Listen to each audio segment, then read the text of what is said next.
ñu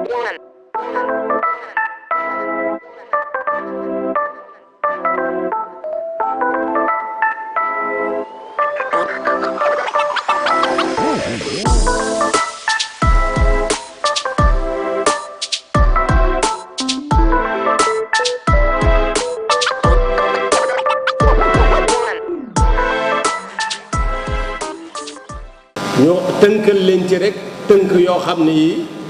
moom la ñuy tàmbali nga xam ni altine bi dafa am des journées yooyu dañu ko déjee ñi nga xam ne ñii dañoo newoon ci yoon wi nga xam ne njabootu Serigne Touba gépp sax lañu ko jagleel mais ku ne xam na ni ce travail ce projet Serigne Saliou Mbacké yal na yàlla yokk ay ngëneelam ak leeram nga xam ni mooy ci njabootu Serigne Touba gi ki nga xam ni ñu tudde leen doom moom lañ fi mujj a gis moom moo initié woon ce projet là booba pàkk bi nekkul woon fii mi ngi nekk ci terrain bu njëkk bi nekk au croisement de ñaari tali et de la rue de Bopp fa la ñu xayma woon ni dinañ fa def jàkka ji mais boobu c'était un terrain boo xam ne bu ndaw la ndax superficie excédé wul woon 4000 mètres carrés te xam ngeen ni rek emprise jumaa ji nii mu toll les aires de prière rek laa wax le bâtiment fait plus d'1 hectare c'est-à-dire plus de 10 000 mètres carrés nga xam ni kon jumaa ji xajul woon ci pàkk boobu ndaxte pàkk ba 4000 mètres carrés ça fait tollul sax ci demi hectare or l'emprise réelle de la mosquée et les salles de prière seen emprise bi ça fait 1 hectare nekk 10 000 mètres carrés bi nga xamee ni bii nag xayma nañ ko ci loolu ba teg fa première pierre bi ci la yàlla dogal ci ay dogalam Serigne Saliou Mbacké daal di fiy jóge ndax booba l'idée c'était de faire une extension du site parce que le président d'alors le président Ablaye Wade bëggoon na sax def extension bi mais dafa amoon ay incommodités yu fa amoon ba nga xam ni moo ñu empêché woon ci gàttal pour ne pas rentrer dans les détails ba nga xam ne bii mënuñu fa woon a implanter jumaa ji c'est en ce moment-là la ma woo instruire ma ni ma na nga wut foo xam ne fii jàkka ji dina ci mën a nekk ci mbaaxu yàlla bi ñuy wut di wut ba ma gis terrain bi ci la ñu ko daal di jël une option bi ñu jëlee option bi booba c'est ci jamonoy xalifa sët bi nga xam ne moo jëkk a toog ci xalifa sëñ Touba yi muy Cheikh Mouhamadou Lamine Bara Falilou boobu moom moo ñëw xool terrain bu njëkk bi xool terrain bi instruire ma ni ma terrain pàkk bi fii la kon pàkk bi fii la ñuy def jumaa ji donc c'est en ce moment précis que le choix a été porté sur ce terrain ñu daal di nag commencer nag dugg dans le processus maintenant de construction de la mosquée bés bu njëkk boobu kon Serigne Saliou moomu lañ ko jagleel Serigne Cheikh mi nga xam ni mooy xalifaam moo nekk ci boppu njabootam gi dem nañ fa yëg na ko mi ngi préparé pour yónnee ay délégation yoo xam ni journée Serigne Saliou la boo leen bëggee dama koy ramasser comme ça mais mën naa jox Ablaye Diop après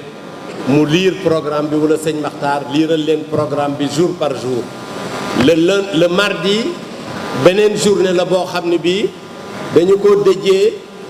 la mère la sainte Maam Jaaratulaay Soxna Jaara Bousso di way juru jigéenu Cheikh Ahmadou Bamba Khadimu Rasoul suñu yaakaar nga xam ni lépp lu am ci moom la amee ñu déjee ko toute la journée et au-delà même de son auguste personnage ñu déjee ko toutes les femmes du monde yi nga xam ni œuvré nañu ci l'islam taxaw nañu ci l'islam am na lu ñu màndargale l'islam ñu boole leen ci journée boobu muy journée Maam Jaaratulaay nga xam ni c'est le mardi nga xam ni on aura des conférences des thèmes bu ko defee bu ñu paree léegi dinañ leen liiral thèmes yi ak ñi koy def et les conférenciers et les modérateurs ak panel yoo xam ne yi dina am ci biir conférence yooyu le soir mu nekk soirée boo xam ni veillée religieuse la boo xam ni ñoo ngi ko tuddee taalibe bu mag boo xam ni bi maam Cheikh Ibrahima Fall bu ñu ko tuddee ñëpp xam ko ñu tuddee ko Babul Mouridine, c'est-à-dire la porte de la Mouridia. moom la ñuy jagleel la soirée du mardi. Le mercredi nekk une journée boo xam ni dañ ko dijjee le premier xalif bi nga xam ni moom moo jëkk a toog doon xalifa Serigne Touba ba pare doon sëtam muy Cheikh Mouhamadou Lamine Bara Falilou bi nga xam ni mi ngi toog ci xilaafa gi en 2007 en décembre 2007 ba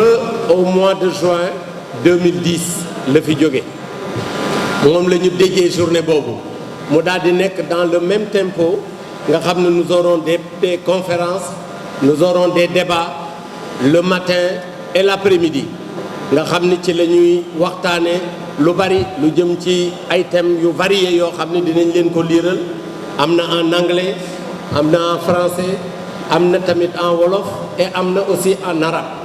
lépp def nañ ko dans un programme bi tamit dinañ leen ko distribuer après yéen toute la presse pour ngeen mën a suivre tous les jours lii xew ci journée yi ak ban heure lay xew ak fu muy xewee mais fi muy xewee lépp ci esplanade bi fii lañ koy defee ci Massalikul Jinaan le jour d'après mu tombé loolu mooy mercredi bi le lendemain du jeudi mu nekk journée boo xam ni journée bu chargé lay doon ndaxte journée bi ñoo ngi ko jagle sëñ Sidil Makhtar Mbacké nekk le deuxième petit-fils xalif général des Mourides nekk le 7e xalif de Serigne Touba bi nga xam ni l'effectivité des travaux de la mosquée Massalikul Jinaan ci moom la tàmbalee ba daanaka liggéey bi bëgg a noppi ci ay loxoom li ci des Serigne Mouhamadoul Mountakha eggale ko moom la ñu tuddee journée jeudi bi nga xam ni dinañ ci def tamit ay waxtaan ay conférence le matin ba midi 2 heures après midi bi sëriñ bi day ñëw fii ci Massalikul Jinaan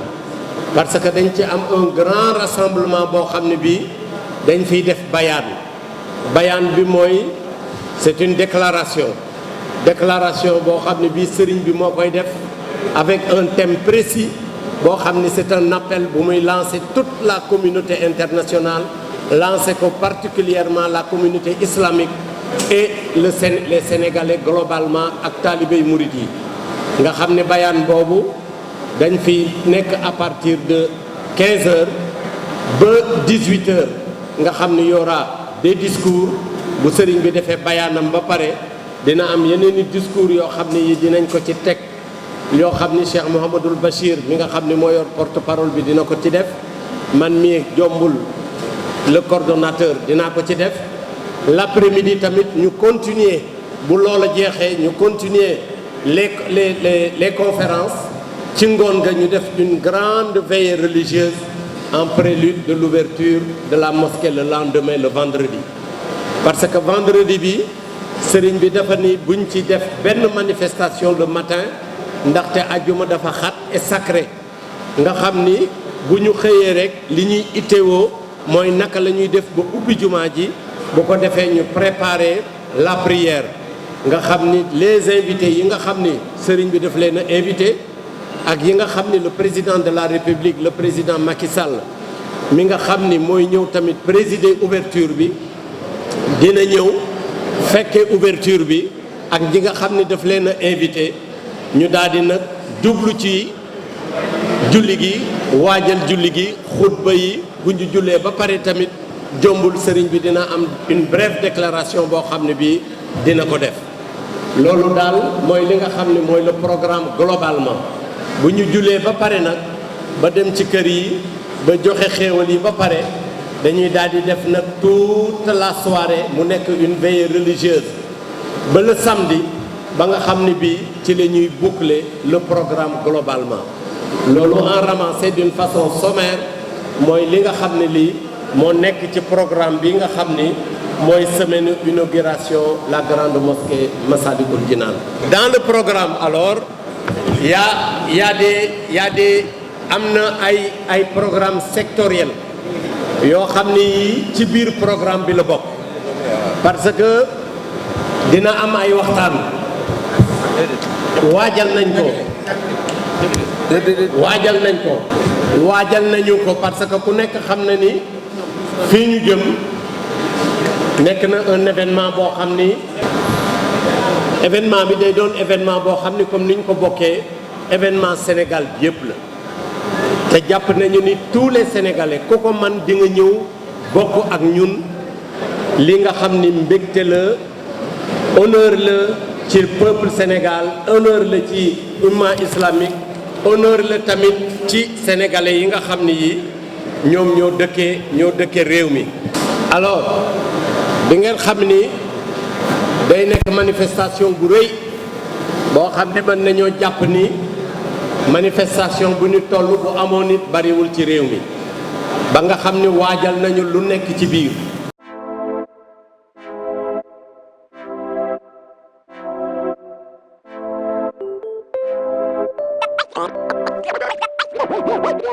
One.